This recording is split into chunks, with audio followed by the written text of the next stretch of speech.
After I set my students off with a little kindergarten/foundational stay exercise, I graduate them onto the 3 Ds of stay, beginning with distance.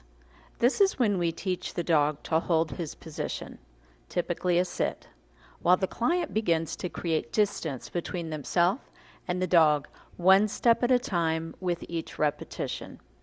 You can see that demonstrated here in this photograph I took of Wick and Bandit, in which I needed to create distance to capture the scenery in the background. Once this is mastered to a reasonable degree, I move the client on to working on duration, typically with the dog in a down position, as it's more comfortable for the dog to hold for a long period of time, and it also increases their chances of success if they're lying down, as their body comes into rest. In this photograph, Mickey and Bandit are practicing a long duration downstay.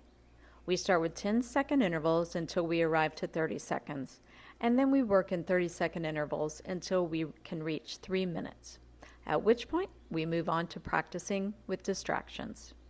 You have a lot more creative leeway with distractions. You can see here in this photo, Jimmy is distracted in 2 ways that are obvious. One, I'm behind him so that he has to crane his neck to smile for the camera. And 2, he's got a table of friendly gents to his right. If you know anything about English Labradors, you know how strongly they feel that everyone needs to become acquainted with them. So in this photograph, Jimmy is fighting his urge to go introduce himself to these men that have been looking at him and smiling at him.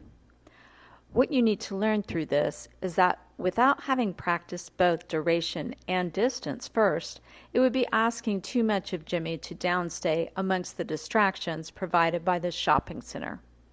When you're practicing your stay, keep the 3 Ds in mind.